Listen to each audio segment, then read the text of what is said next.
근데 저는 개인적으로 이런 분들이 약간 정신적인 문제가 있다고 생각하는 거거든요. 시키고 고성으로 뭐 욕설을 한다거나 약속 시간에 얼마든지 늦을 수 있어요. 근데 그게 반드시 꼭 늦는 분들이 있더라고요.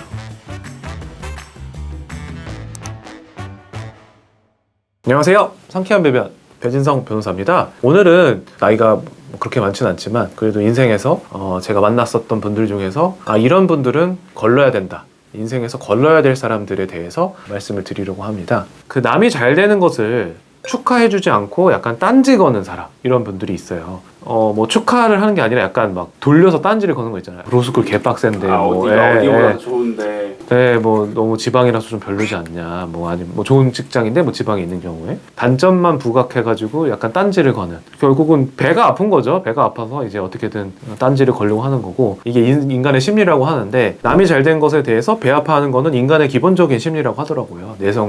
인간의 DNA에 내장된 기본적인 심리라고 하는데, 적어도 그거를 그 사람 앞에서 표현을 하는 것 자체가 좀 잘못된 거죠. 그런 배려가 없는 거죠. 상대방에 대한 자신의 배 아픈 것만 표현하는 거죠. 다음 유형은 거짓말이 좀 일상이신 분들이 있어요. 그걸 이제 굉장히 지속 반복해서 하시는 분들은 좀 걸을 필요가 있어요. 제가 겪었던 분들 중에 한 분은 이제 뭐 본인의 뭐 학력이라든지 이런 것도 거짓말을 하고 처음부터 끝까지 다 거짓말을 만들어서 하시는 분들이 있어요. 근데 저는 개인적으로 이런 분들이 약간 정신적인 문제가 있다고 생각하는 거거든요. 하는 거에 대해서 어떤 죄책감이나 어떤 죄의식 같은 걸 전혀 느끼지 못하고 그게 약간 진실인 것처럼 믿고 그 거짓말을 반복해서 하시는 분들, 금전적으로 됐든 뭐 관계적으로 됐든 안 좋게 관계가 종결이 될 가능성이 높기 때문에 거짓말이 거짓말을 낳고, 그러다 보면 나중에 꼬리가 잡히게 돼 있거든요. 결국 여러분들이 그 거짓말의 꼬리를 잡았을 때는 이런 분들과는 좀 거르는 게 좋습니다.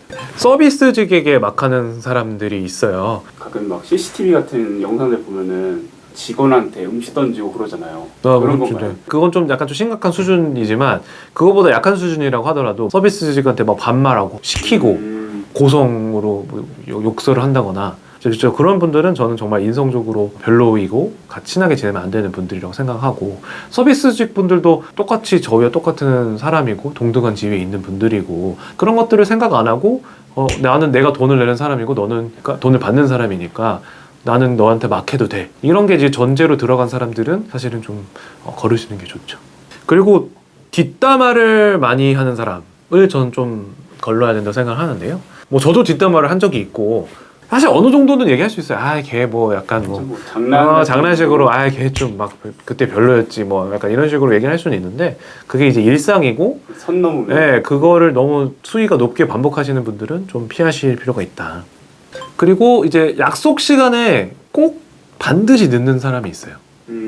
저는 요 유형을 좀 개인적으로 좀 싫어하는 편인데, 사실은 저도 약속 시간에 늦어본 적이 있고 약속 시간에 얼마든지 늦을 수 있어요. 근데 그게 반드시 꼭 늦는 분들이 있더라고요. 저는 이거는 그 상대방에 대한 기본적인 예의가 없다, 배려가 없다, 존중이 없다, 이렇게 생각을 하는데, 왜냐면 내 시간도 소중하지만 남의 시간도 내 시간만큼 소중하잖아요. 그 사람과 약속을 한 시간 지키기 위해서 거기에 와서 기다리는 건데, 늦은 사람은 그 남의 한 시간을 그냥 헛되이 날린 거거든요, 사실은. 버릇이고 이제 상대방의 시간이 소중하다는 거를 인지를 못하는 거죠. 그런 경우에는 저는 좀 싫어합니다. 이런 식으로 생각하시는 분들은 좀 강하게 피해야 된다고 생각을 합니다.